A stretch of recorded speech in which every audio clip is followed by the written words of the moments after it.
Hi, I'm Philip Elchitz. I'm the Director of Airport Operations and Innovation at the Kelowna International Airport. My main role here is to ensure that passengers are able to get into the terminal building efficiently, check in, go through security, and get on their airplane as stress-free as possible. We run the Ambassadog Program here, and we have since 2017.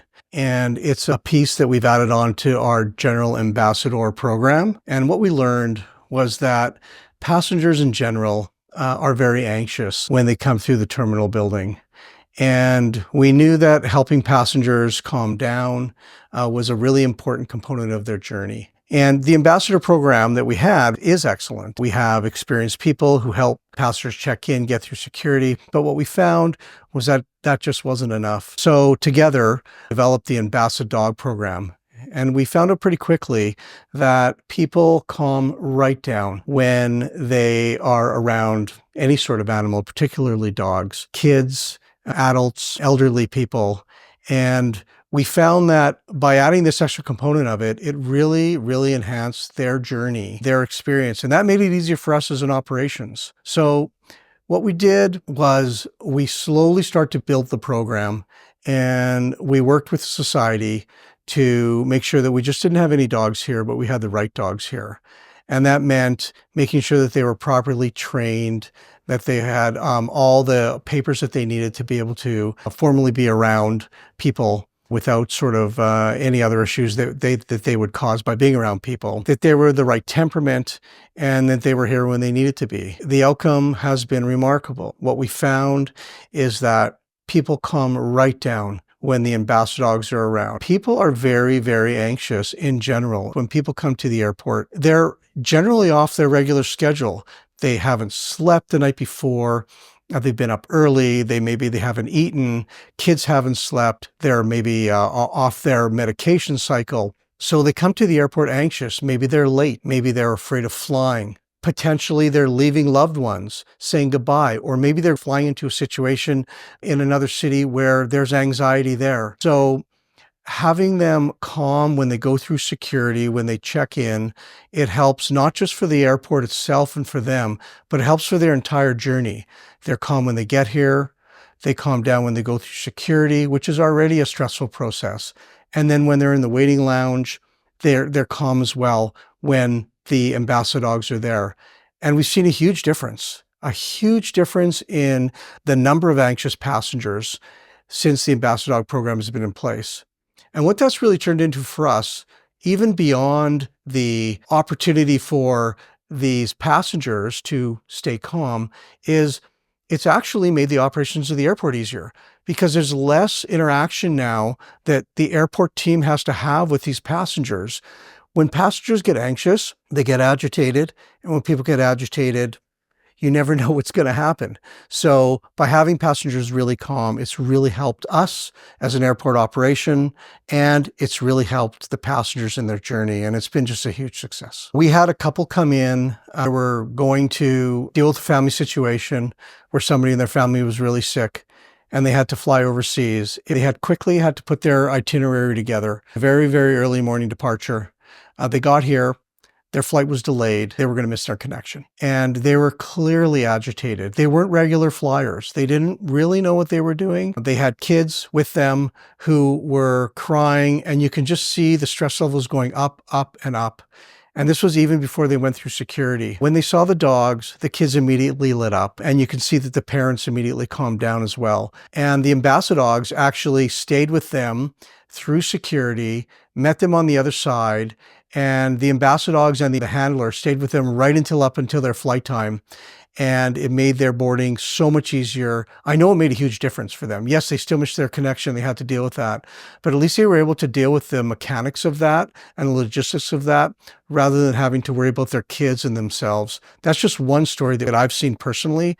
And there are just so many more stories that are out there where the Ambassadogs have helped people really when they needed it. What we've seen is that people, not just their anxiety, perhaps there's other things that are going on in their lives with their bodies where their mental health really is at risk when you add in this extra component of flying. And what we know is that by having the Ambassadogs here and interacting with the passengers, the mental health of that passenger is soothed.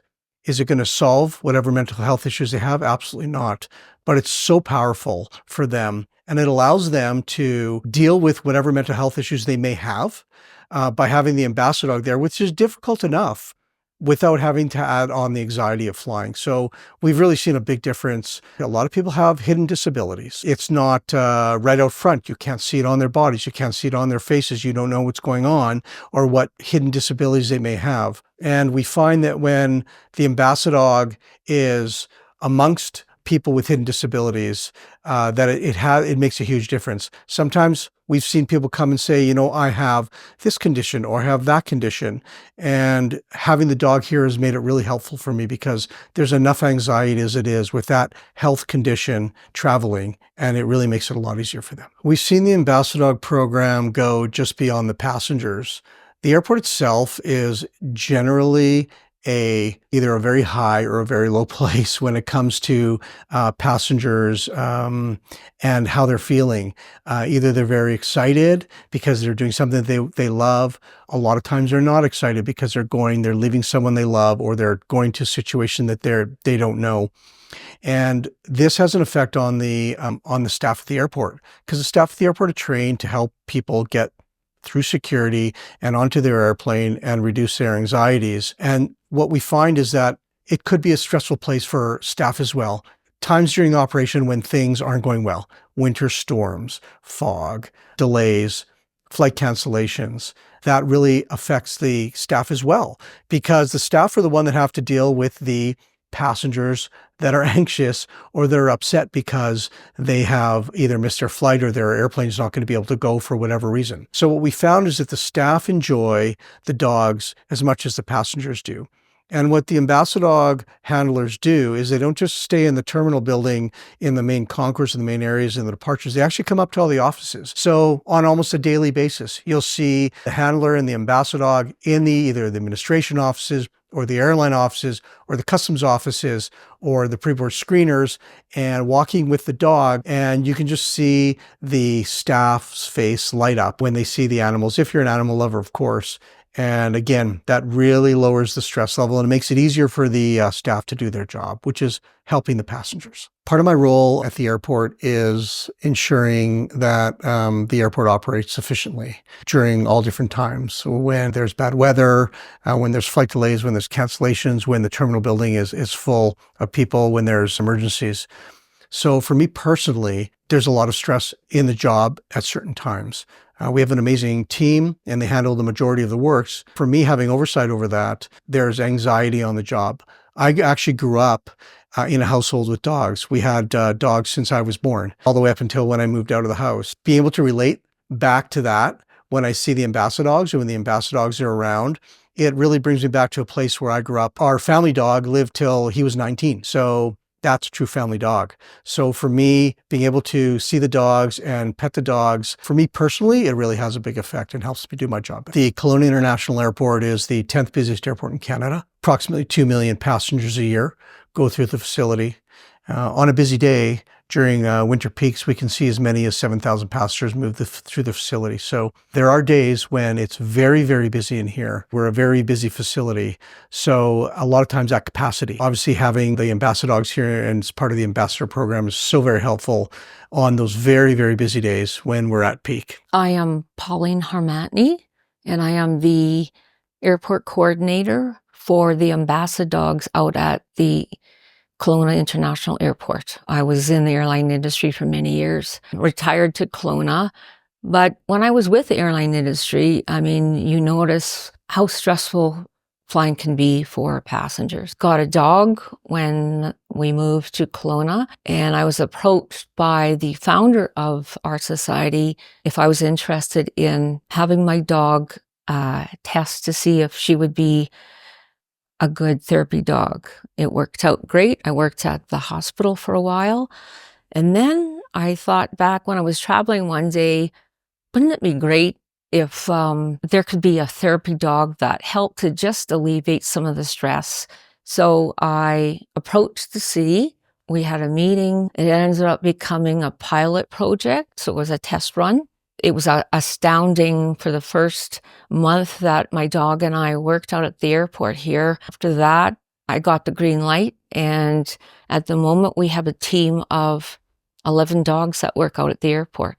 Around last Christmas, we usually do a blitz. The airport is extremely busy during the Christmas season, and long lineups at check-in, security, in the airside, in the gate area. So usually around Christmas time, I get our team together and we kind of just walk through the airport and helping passengers to just calm them. In particular, we all went over airside and there was a couple of delays, so the gate areas were overcrowded. I was in there with my dog at the time. We had about 6 dogs working. A husband came over to me in very frantic, saying, "We're traveling. We've saved our money for this trip.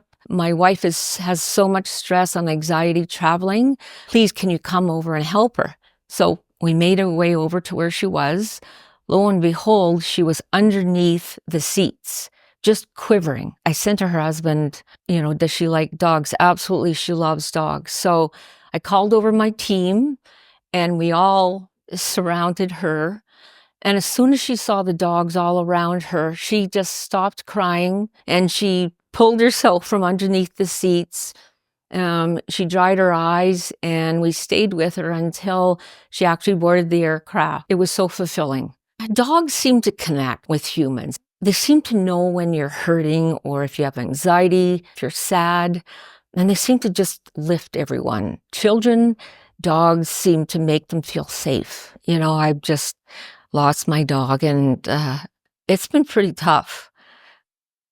But I've stayed on as coordinator out here at the airport because of my passion for the dog and seeing what they do for the passengers. Started this program, like I said, back in 2017, my dog Jeepster and myself. It was a joy to put on my uniform and come out to the airport and see how many people I could make smile. And, whenever I got ready to go out and grab my dog's leash, she knew we were going to work and she'd wag her tail and, let's go.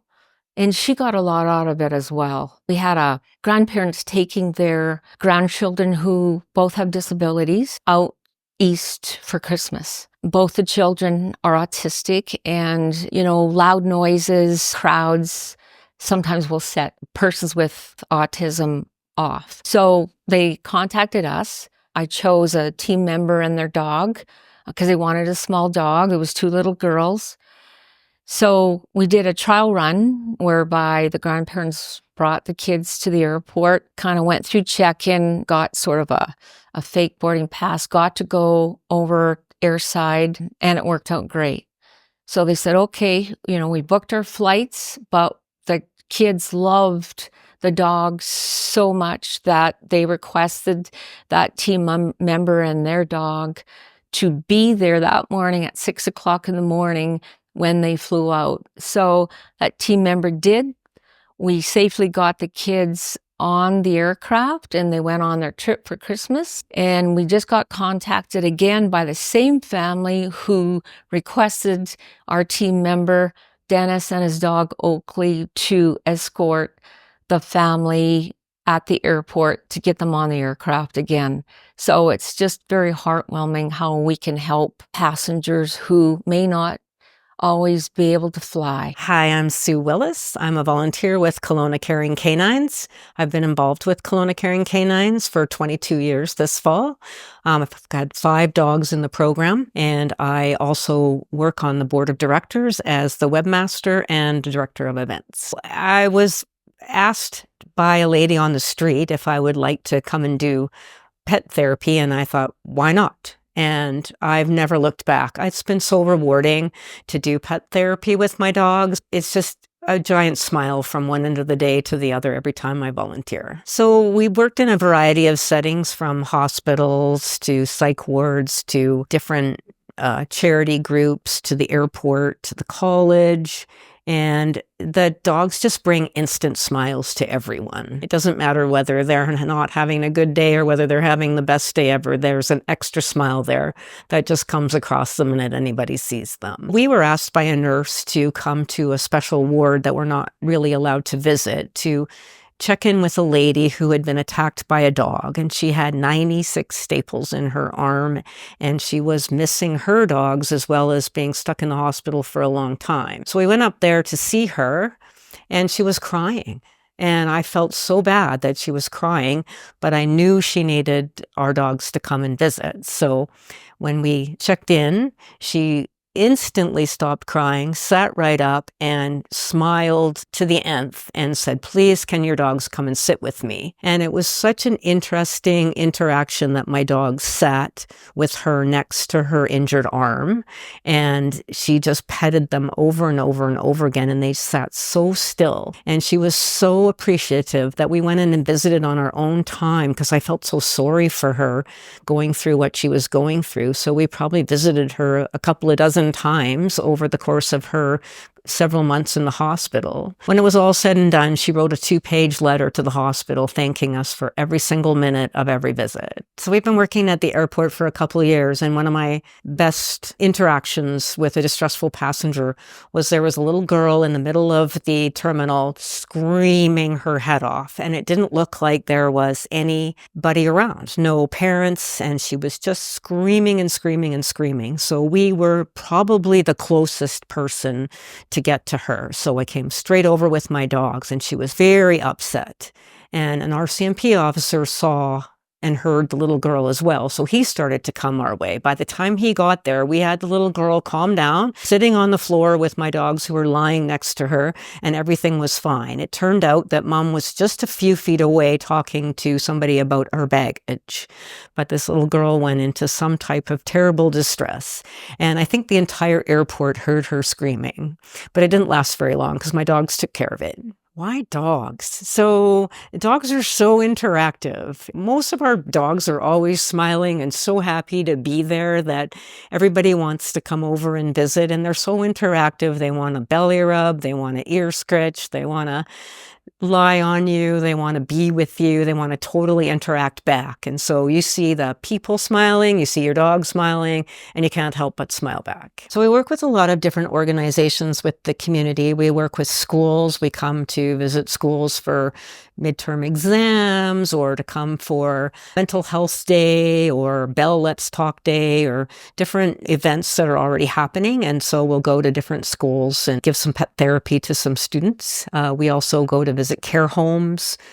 Some of those are regular visits by a regular volunteer, and some of them are just events where we might get 6 to 8 dogs to come into the place all at once and have everybody get together for an afternoon of pet therapy. Also at various wards in the hospital, and we've been at the airport since 2018. We've been going to Step Place, which is the John Howard Society's mini homes for people in homelessness transitioning back into the community. And it's been so successful with the last couple of visits that they now want us to visit on a regular basis monthly. It's interesting that men are not as excited to race up to a dog and visit, but there are some that do, and they're the first to want to show you their dog, so they're very big dog people. The other side of it too is they take a while to warm up to a dog if they're involved in some type of situation, like they're in a care home or some type of mental health organization. They might not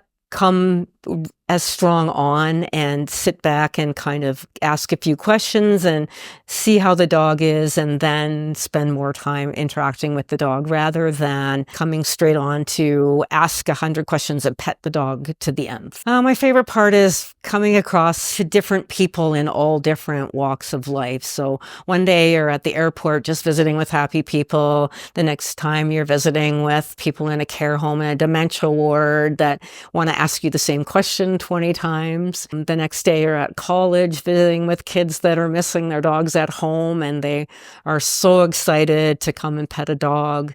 So it's all the different interactions of all kinds of different people. We charge our members a nominal membership fee, and that's to help cover the insurance that we carry that covers both of us and our dogs. And so all the rest of our money comes through donations within the community. So a lot of our events are donation events where people will ask us to come, and then we ask for a donation in any amount. And to them, it could be a high value donation, or it could be just a simple donation. And we use those donations to help with our yearly expenses.